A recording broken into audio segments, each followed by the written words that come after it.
Hey Terry. What's up, Aaron? We're in Nepal. We are in Nepal, man. We've been here many times. Yeah, it's my 10th time here in Nepal. So I love it here. I mean, I know you do too, and I'm excited to be here though. Yeah. Why do you come to Nepal? Man, I think like for me, coming to Nepal, really it's the people. Like I'm drawn by the beauty of the people. Obviously the mountains are beautiful here. Mm-hmm. You got places like Everest, Annapurna, you can go to Pokhara. But I think for me, really, it's the beauty of the people, the smile, the eyes, the souls of the people, man. Mm-hmm. I know you love it here too. Like, why do you come? Yeah, well, we're both photographers. Yeah. We like to do video, and there's just so many interesting things, just nature, street life, people, the smiles, they're just so awesome. And for me, like, I'm really inspired by the stories of the people too. Like, absolutely. We have the honor to meet a lot of different people and hear their stories. And for me, the resilience of some of the people that we work with is incredible. Absolutely.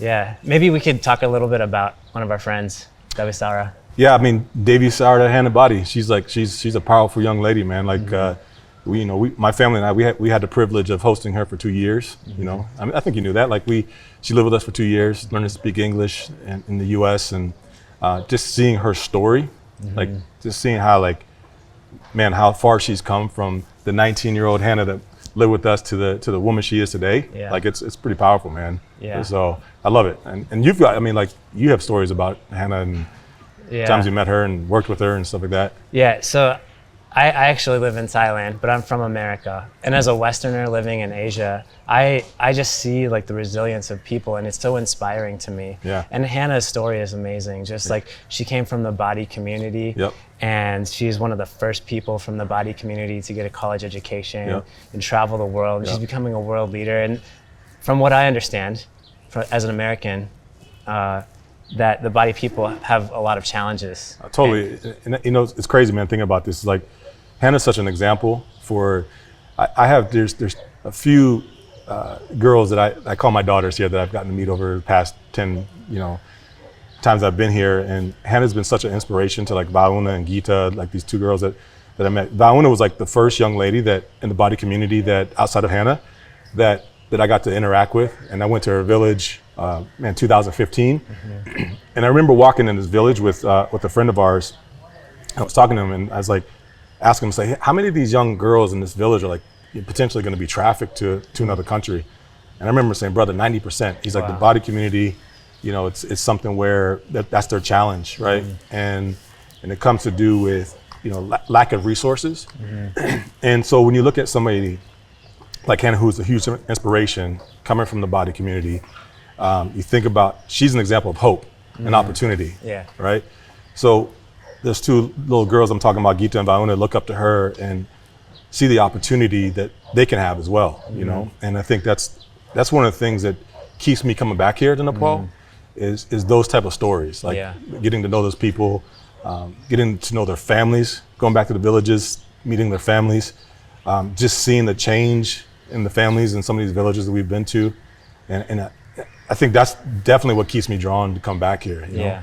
So, I mean, I know for you, like, we've been on a trip, a few trips together, and we've gotten to go capture some pictures and some videos, and just hearing some of the stories and things like that. Like, so what has been some of the challenges or the experiences or the joys, the highs, the lows that you've had, on some of these trips together? Yeah, for me, I mean, Nepal's always magical whenever I come here. Yeah. And there's so much to see and so much to experience, the food and nature and all this stuff. But, like, there's not a lot of challenges other than, just like getting here and getting around and stuff like that. But it's totally worth it when you get to go to some of these villages. And I love, as a filmmaker, as a photographer, I love to find these stories, to show these stories of like Hannah and the Badi community. Because, like, in the West, like, maybe we don't have as much poverty, but we still have challenges. And when you hear about people overcoming so much to make something of their lives and for themselves and for their people, that is just so moving. Absolutely. And like, I want to tell those stories. I want to show pictures of people smiling and overcoming, and that's what I get to do here. And I love that. I love that. The thing about photography for me, like, capturing the soul of somebody, like being able to tell that story, and I think, like I said earlier, like, the eyes of these people, they're so beautiful, right? Yes. And and in the US, I mean, obviously there's a lot of great places to photograph and make pictures, you know, but it becomes common, right? So when I come here, it's something that stimulates me. It's something that I see, and then like when I'm talking to somebody who we can't maybe speak the same language, but you know, have an opportunity to connect with them eye to eye and capture those moments and photograph and make a photo. I don't like taking pictures. I like making pictures. Yeah, that's right? great. I love that. I love that distinction. And I think one of the joys, like, you know, when we were traveling one time together and going into some of these villages, these body villages, and making a photo and then printing it out on the spot. Yeah, I remember that, and like giving it to the families, the mom, the child or whatever, and seeing them smile because they haven't seen themselves in the picture ever, right? Yes. So that's pretty awesome, man. I think that's I guess that's what makes me happy is like seeing that and really getting to know the body people and the challenges they've gone through and they're going through. Yeah. Like I think another thing that keeps me coming back here is trying to show a message of hope. You know, I'm a foreigner, right? I live in a different country, right? But every time I come, I learn something new about them and I learn something from them. Yeah. And it's a special people, man. They're special people for sure. Yeah. The resiliency. Yeah. You know, as a Westerner, we believe in this idea that all people are created equal. Yeah. And we're created good. And we're created in the image of God. Yep. And you know, we see, I live in Thailand and I travel around Thailand and I see all these statues of Buddha and people worshiping these statues of Buddha. And Buddha is created in the image of Buddha, these statues. And as a foreigner who believes that we're created in the image of God, I see everybody. I see everybody as something that represents God, and the life, the breath of life of God is in those people, and that's what I love to capture on film and photography. I like to make photos to show that, you know, and I see that a lot. I see that a lot in all Nepali people. But when I go to those villages, something about the resilience of those people, something about their desire to overcome, is so inspiring to me. Absolutely, I see God in that, you know.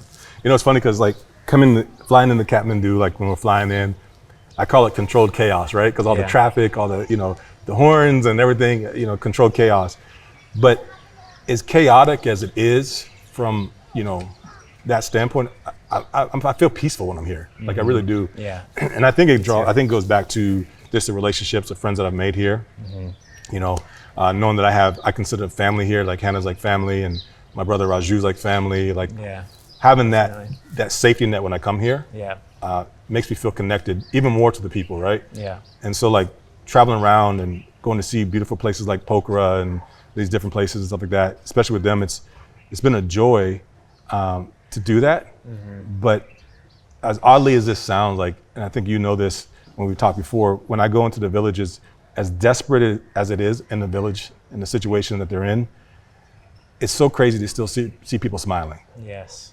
You know, I think about that, man. I'm like, dang, like what they're going through. And that's why I said the body people are so resilient. They still find a place to smile. You know, and to me, that gives me like hope that things can change. Yeah.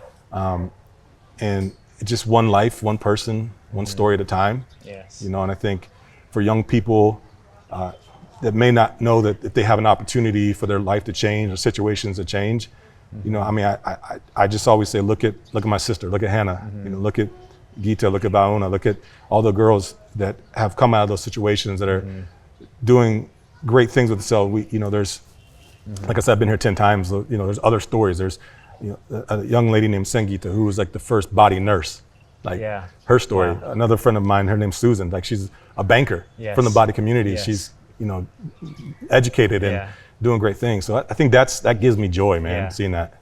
Yeah, you know, I think the myth is that if you live in America or the West and you have so much opportunity, so much opportunity and so much money that you're going to be happy. And the truth is, like, money doesn't bring happiness. No. Money doesn't bring meaning and purpose. No.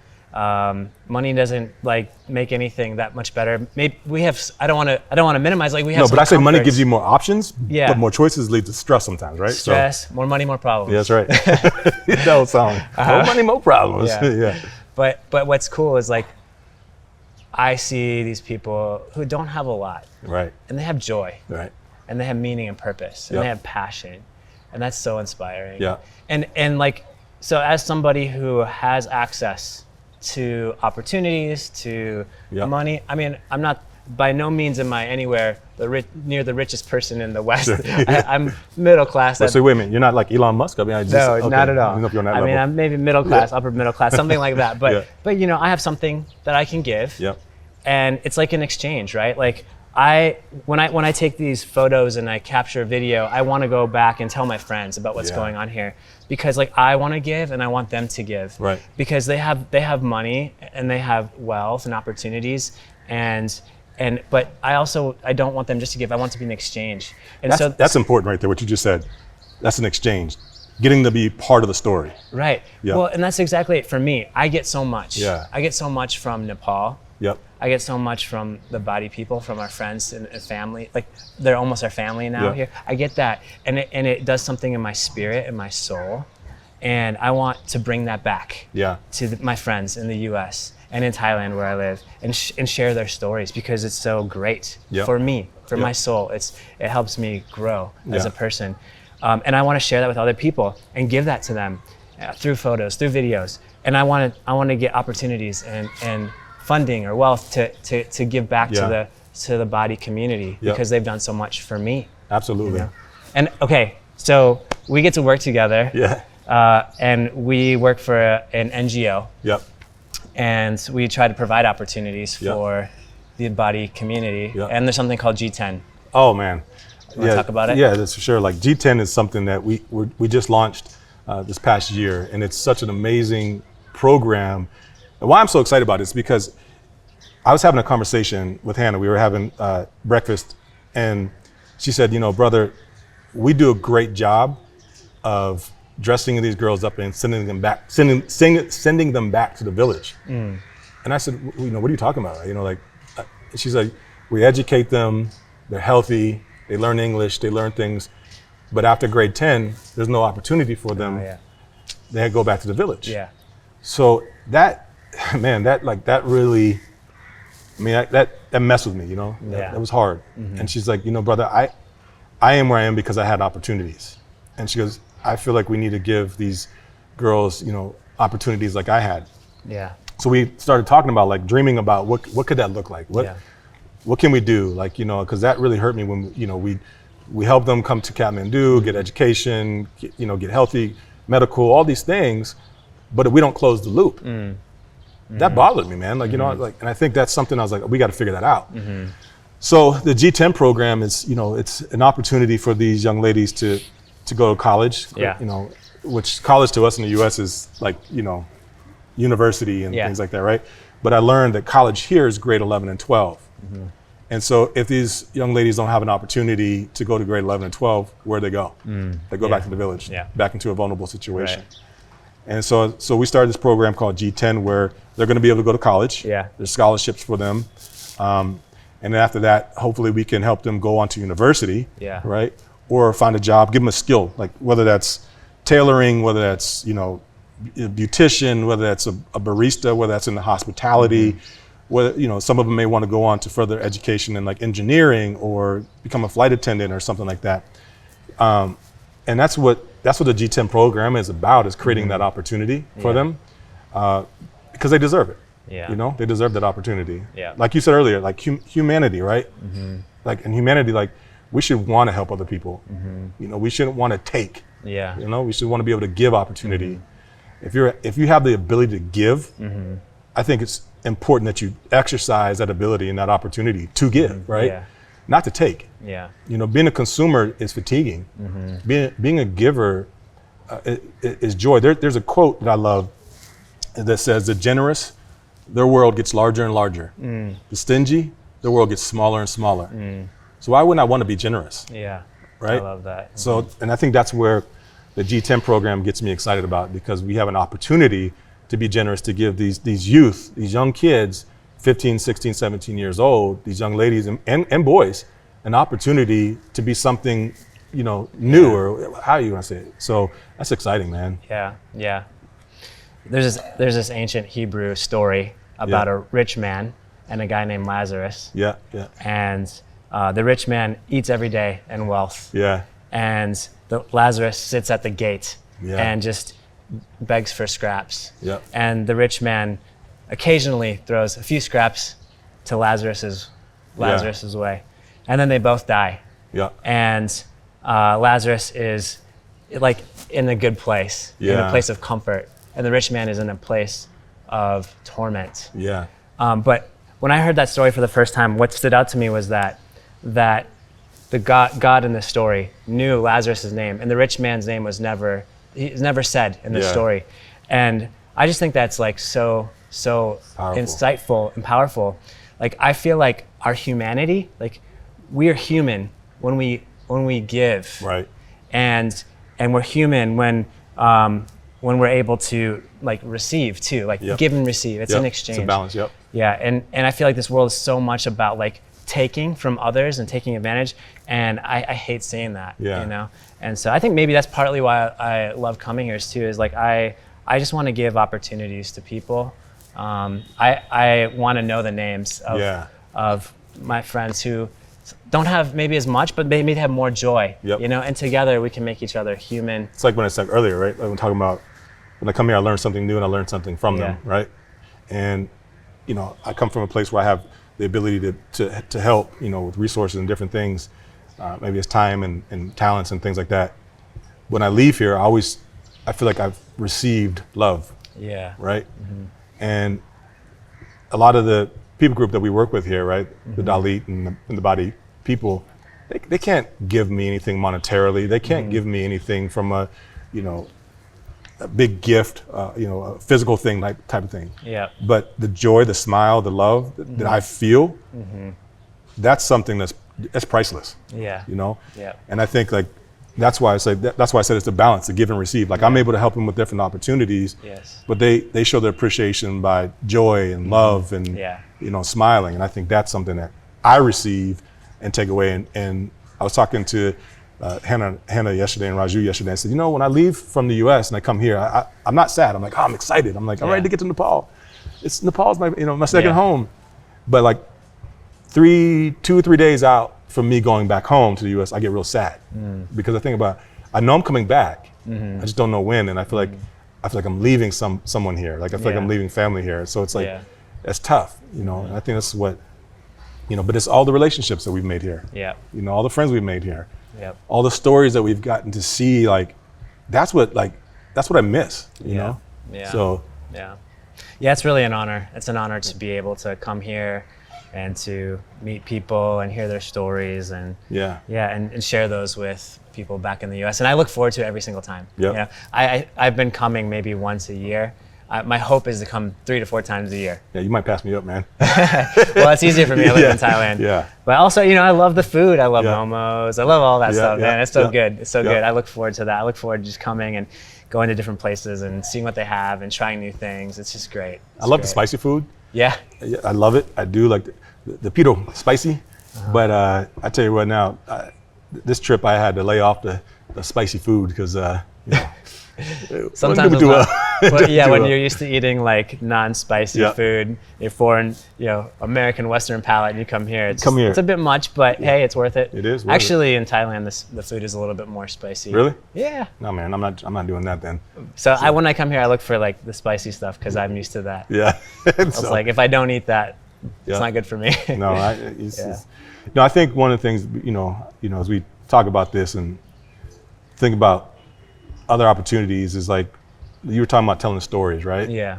And I'm thinking about that is when I go back to the US, it's hard for me to convey verbally, what I've seen here and the good, the bad, the highs, the lows.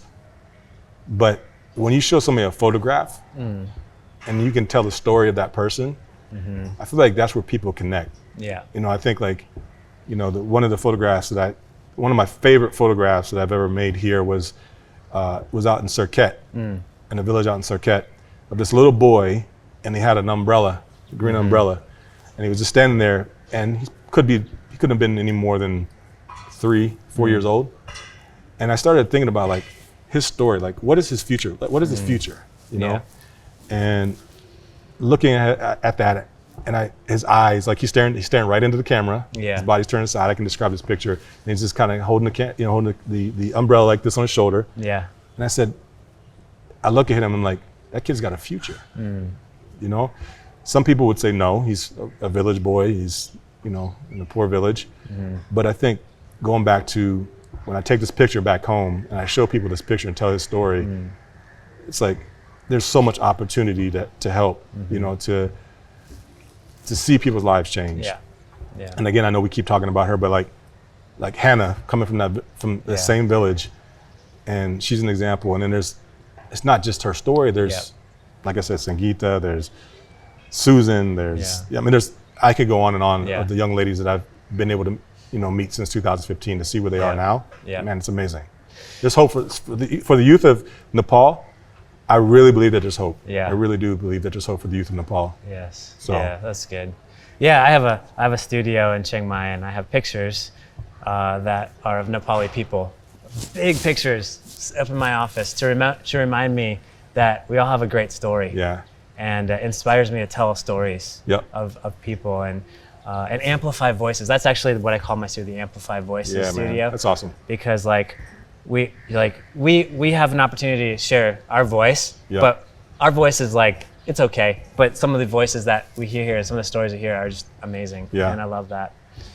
Yeah, no, it's good, man. Man, thanks for this little fireside chat, man. It's been fun. It's been real. Yeah, so, I love coming here, hanging out. Me too.